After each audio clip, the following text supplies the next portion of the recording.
Yeah,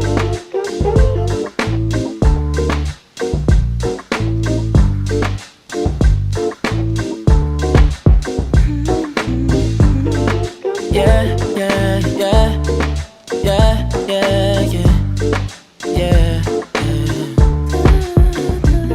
I run my fingers through her hair as she smiles and says that she loves me.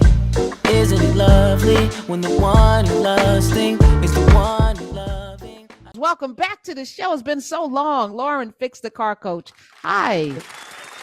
Hello. Thank you so much for having me back. I appreciate it. It's always a pleasure to chat with you. Yes, it's been too long. It's been too long. And I want to direct people to the carcoachreports.com. Car Coach Reports. You do reports a couple of times a week, it looks like, on the different cars that are out there. 5 times a week. All right. So Monday through Friday. I was looking at this Tesla Cybertruck because I like different vehicles, but I don't like Tesla for a lot of reasons, primarily because I'm not giving Elon Musk a dime of my money. But this car you've asked, is it worth the hype? So have you driven it? Well, no, I have not driven. I have friends that have driven it. But I've seen it in person, and I saw it actually, I think in August. I was in California, and someone had when they were road testing it. So I got a chance to take a kind of a deeper look. Interesting. It's not my style at all. I mean, I honestly, I'm going to say what I think about Tesla in general, and I know what you're thinking. But I don't know if you're a Harry Potter fan. I do love Harry Potter. I love Harry Potter. Do you know what, Drew? I'm sure you do. Uh-huh. So there was a character in there called a Dementor, and it was sort of like a faceless thing, and it sucked your soul. That's what I call it. I call it a Dementor car. My husband calls them soul suckers. But they're faceless. You know, when you look at any car, you see the headlights as the eyes, the grille is the nose, and then underneath it always goes up. And that's actually part of Japanese design and styling, that they want a car, it has to do with good luck. So you will never see a car that is straight across in that lower grille or going down, because that's considered bad luck. And having a faceless vehicle is considered bad luck. So I kind of goes along with that soul sucking. Wait, so that front does grille, nothing for me. it is. I just, we were just talking about the zombie apocalypse or whatever kind of apocalypse. I feel like this car will survive it, though. I feel like it will run over some zombies, or it will cause it. It might. That's a good point. I never thought about that. Well, it's made of stainless, so there's a lot of things. And actually have a metallurgy background because I used to design and develop braking systems. So I've worked in all kinds of metals, and I work in tubing products as well. That's what I do for a real job. This is what I love to do. So it's become the full-time job. But stainless is great, except for the fact that if you have a door ding or something, you can get it repaired. Wait to see how expensive that is. And the insurance companies are going to love this when you get your insurance bill on a monthly basis, may be substantially higher. But that's true with pretty much all electric vehicles in general, because they cost more to repair. There's more components involved in the propulsion. Even though there's less moving parts, there's not like an engine and a transmission. So all that means electric cars have always been more expensive to insure. But again, I don't know, the car is ugly. I'm shocked that it cleared the National Highway Traffic Safety Administration. It looks like it's wearing a Halloween costume. And maybe it'll look better with a color. I've not seen one in a color yet, but right now I find them pretty hideous looking. So What do you like in the luxury electric market? Because I drove the electric Porsche Taycan. Woo! Yeah. That thing is nice, but I don't know. I mean, like if I could find like an electric Escalade, I might do that. I don't know. They do have that coming. I actually saw it. I have it reviewed on my website, Car Coach Reports, also on my YouTube channel. We saw the IQ. It has been revealed. I think it was about October. I think we saw it. But that'll be coming out soon. And they've got a lot of new vehicles coming out from General Motors that are electric. Of course, I'm personally a gasoline-powered vehicle person, so I would love to have a Cadillac Escalade V. That's a nice little ride. Big motor, big Corvette engine. That's more my style. Okay. The only thing with electric cars, keep in mind, if you don't have a place to charge it, that's a problem. Yeah. And if you have an older home, which a lot of people, I just talked to someone over the weekend who said, I've got a home that was built in the 40s. I said, did you update your electrical on your house? And they said, no. I said, then you can't get a charging station. Yes. Right. Yes. And also your insurance won't cover it. So when they insure your beautiful home, they insure the home as it stands. When you put an electric charging station in, even if it's done by a certified electrician, check with your insurance agent because you may not have coverage. That has to be an additional rider on your policy, which means Oh, you pay more wow. for that too. Yeah. Oh wow, Oh. Lauren Fix is here. She also races cars. Like she fixes them, she races them, and she talks about them. So if you want to talk about expertise, this woman's where it's at. Okay, she knows all of the things. You just said you're not a fan of electric. You think this is a passing phase, even though it seems like the government, everybody's pushing us towards clean energy, but then the lithium batteries be catching fire. So I'm confused by what to do right now. No, I hear you. And I think a lot of people are feeling the same way. And the whole thing is that you have to understand that right now there's a push and we have zero idea who the next president's going to be. I don't even want to guess. Whomever it is, that person could easily say, you know what, this electric thing, it's not working like we thought, so we're not going to mandate it. So and although there's a mandate, we've seen this before in a lot of things. You're now even seeing they just had that big meeting in Dubai for the future, and they're saying, you know what, fossil fuels have to be in the mix, otherwise we're going back to the Stone Age. So you're starting to see a lot of changes. So before you jump in 100% and think this is the only way you're going to travel, I don't believe it's going to happen that way. Even in California, Governor Newsom won't be in office in 2030. He'll be done with his 2 terms. So who knows who it'll be? That person may say, we're leaving the mandate in place. That person might say, we're taking the mandate away. So New York typically follows California as well as 17 other states. But it's important to note that there will always be electric cars in the mix. The first car ever was created by Carl Benz of Mercedes-Benz, and it was an electric vehicle, just that it didn't have the range and consumers wanted more range. So fossil fuels came into the mix. So I still think there's going to be an interesting mix, but hybrid seems to be what people like. You're getting great fuel economy. It's a less of an impact on the environment and your carbon footprint if that's important to you, but it also gives you an opportunity to have a mix. And there's some great product out there. Now, Drew, you asked a question if I wanted something that was all electric versus a hybrid versus gasoline. There's some great product out there. For example, Audi makes phenomenal product. Mercedes-Benz S-Class, spectacular. Now, if you said, no, I don't have that kind of money. I just need something like I can get from point A to point B. I want to get that $7,500 tax credit. And maybe I'm looking for that state additional credit. Note that California and Illinois are out of money for their state offerings. So if you're in those 2 states and you're thinking about buying an electric car and you thought you'd get that extra $2,000, it's gone. Wait. So if you're in California or Illinois, it's gone. You will not be getting a credit even if you put it on. Oh, wow. You'll get the $7,500 from the feds, but you won't get your state additional credit. So again, do all your homework. If you're unsure, call an accountant. Because believe me, they've got their ear to the ground. And it is a tax credit. So if you owe $10,000 in taxes, then yes, you'll pay minus $7,500 to $2,500. But if you think it's going to reduce your taxes, it's not. What's going to happen is if you owe $5,000 in taxes and you have a $7,500 tax credit, that money doesn't roll over. It's gone. You get the $5,000, you're at zero, the rest disappears. So like I said, always check with someone who's really good with the numbers. An accountant is worth your time. Ask a friend who's really deep dive into this, because a lot of people thought last year, oh, I'll just buy this electric vehicle and I'll get a check. You don't get a check. You get a tax credit. So unless you owe that kind of tax, it doesn't make sense. Okay. I like this. All right. 866-801-8255. I was talking with someone about a Rivian. Oh, nice. Yeah. Okay. All right. They make nice product. I like the Lucid. If you told me to buy an electric car that was a non-traditional manufacturer, the Lucid Dream is spectacular. It's 580. Wait, hold on. Oh, look it up. I'm looking 580 miles of range. And they just came out with an SUV. Yeah. Now that would change your opinion, because now you're getting the range that you want. They make the batteries for the Formula E race cars. And so they said, you know what? If we're making for the race cars, why don't we take this technology and put it into cars? And so they have the Dream, they have the Air, and now they have the new SUV. I forgot the name of it, but we just saw it at the LA Auto Show. And I have it on my $169,000.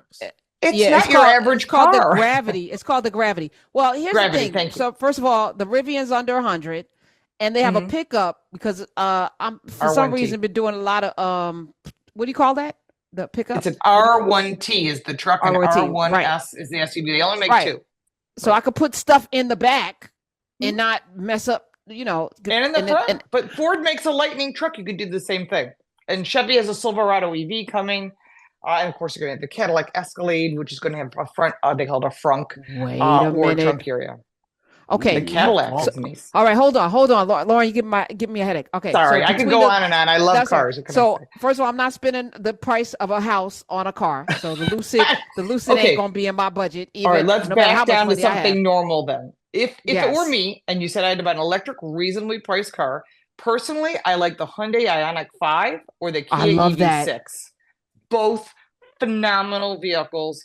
I think that they've really done a lot with the technology inside. It's very, like, if you're used to it as like a car, you get in it and you're like, I don't know what I'm doing. It's really easy to drive. The new Kia EV9, which is their 3-row SUV, I literally just left my driveway today.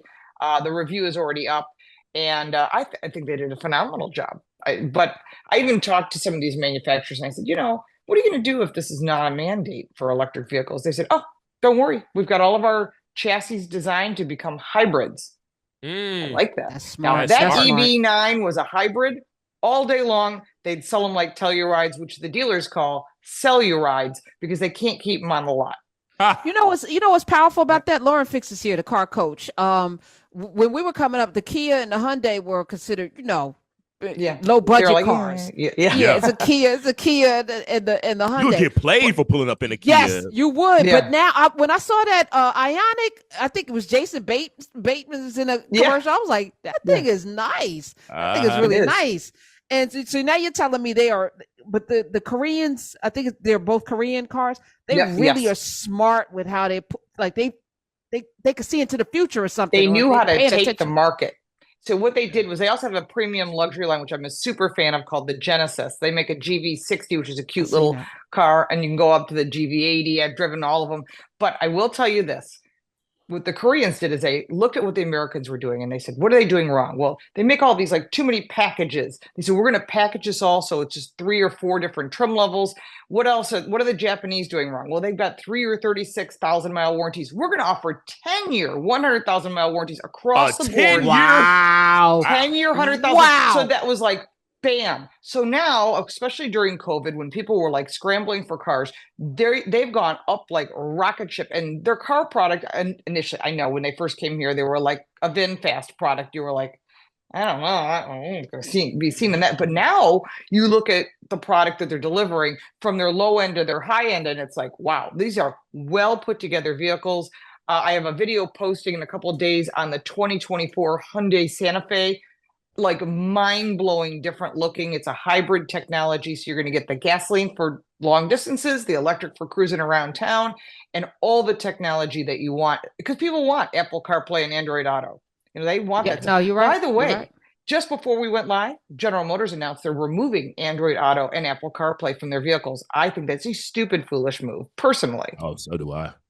Dumb, because I got this phone and I got it connected to every car. Everything. Yep.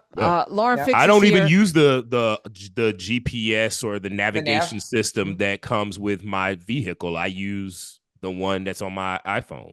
Yeah, me too. Because it's better. It's always accurate. I never have a problem. We've gotten lost so many times. I was in Spain. We were using the navigation system of the vehicle we were driving. We got lost. I go, the heck with this. I just put it into my phone.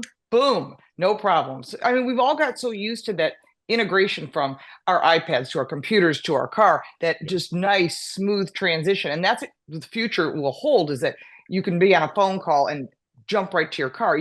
Sometimes that doesn't work so good, but that'll get smoother and smoother so that no matter where you are, you can use your watch, whatever it is. And I think that's what people want. They want that connectivity. When I need to make a call, I need to make a call. When I need to be somewhere, I need to be somewhere. And I think sometimes these car manufacturers try to get too involved. Just make it so it works. That's all we want. Yes. Lauren Fixes here. CarCoachReports.com. CarCoachReports.com. Drew McCaskill's here. Let's go to Texas. Marquise has a question for you, Lauren Fix. You're on the Karen Hunter Show. Hello. Hey, how y'all doing? Good. Hi. How you doing? What's up, Drew? Lauren, Karen. Hello. Hey. Hey, Marquise. Yeah, I just wanted to ask a little bit about EV stations and like when they're gonna get built and how long would that take to come into fruition? Fabulous question, by the way, because I am posting a segment on Friday on something very interesting. In 2021, they passed the infrastructure bill to put in 500,000 charging stations across the country. And everyone was like, this is great. And this is not a bad thing. With $7.5 billion a year tax dollars. And I'm like, oh, it's a lot of money, but it's your tax dollars. And they're putting it into the infrastructure. Perfect. As of today, there is not one, they use the money, but not one station is up, and that is a problem. So where's our money from the last 2 years? Why is it not in the charging stations? So we're still looking deeper into this. It looks like there's a lot of hurdles that they have to clear, and there's only a little bit of money that's actually like in progress to open the first station, but we're not going to see stations up and running for maybe 3 or 4 more years. That's the problem. I think there's that huge gap. I know if you don't put a charger in your home, or you don't have a fast charger available to you, by 2030, we're going to need about 183,000 fast chargers. And we're at 14,000 today. That's crazy. I mean, last time I was at the airport. Why aren't they doing the job? You know? Last time I was at the airport, there were whole sections of charging at the airport, Newark Airport. So I was like, oh, I'll have an electric car and I want to park right there, but I can't because it's electric. So there's progress being made probably at the airports, but we need to see how many charging. We have to be a charger for every single spot in order for that to work, right? So if New Jersey says we're 100% electric, that means every spot would eventually have to be electric. So I live in Buffalo. We have 2 chargers, and there's always some guy there with a Nissan Leaf. They're just, I always like, it's like a joke because I'm always on these 6 a.m. flights, and I get there and this guy's already there charging. I'm like, does he just leave his car here and like take it off when he needs it? Yes. Or does he work at the airport? Probably works at TSA, right? Yep. That's crazy. Leave it there all day. That means that nobody else can use it. We have a few minutes. The best parking spots in my building are charging stations. See? The best ones. See? But I work in tech. There are a lot of cars that are in the charging stations, but there's like tons of them, and I'm always like, I'm just gonna park my truck here and see what happens. But I've never done it, but I want to. I know people that do. I don't do that either. It's not me. I'm about karma, give and receive, you know. I had a question about the Rivian. I heard that they come out and service the car at your house. Is that true? Depends where you live. Okay. If you live in New York or somewhere near one of their stations, yes. Otherwise, they do what Tesla does. They get online and they type out and they go, we can fix a software issue, no problem. We download it, it's done.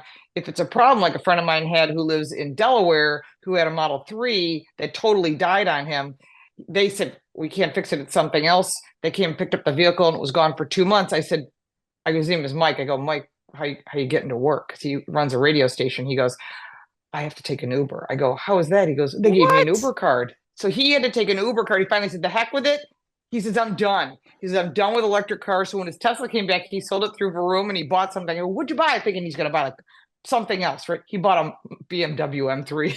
Not bad. I like that. I don't. And he went that away, you know.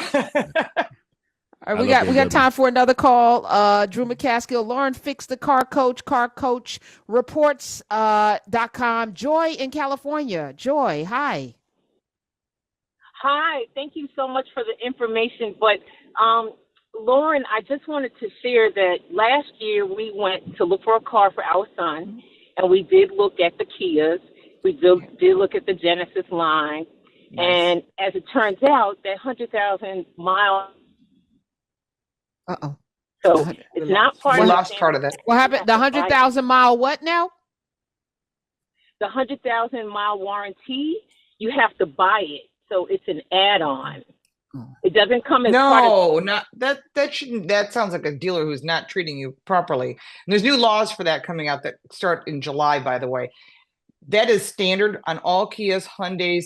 You have 100,000 mile, 10-year, 100,000 mile warranty. Any dealer that's trying to sell you that is trying to sell you an additional extended warranty.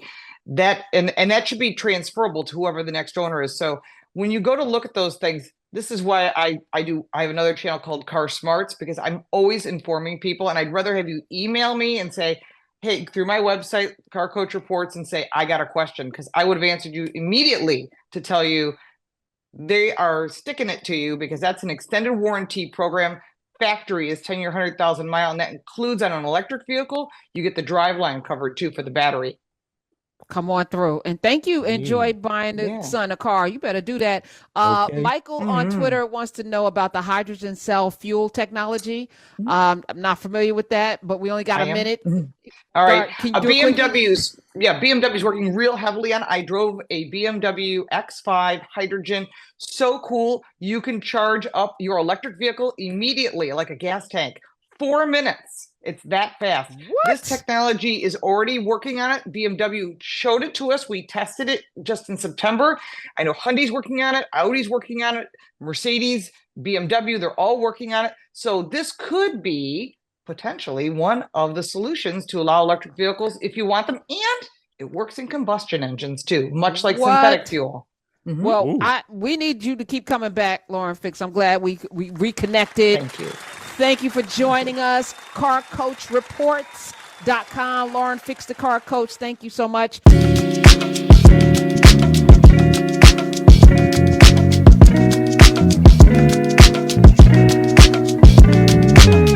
love can't turn my back on that. Gotta make moves, gotta act on that. You're the one I want and I stand on that. You and me, babe, that's black on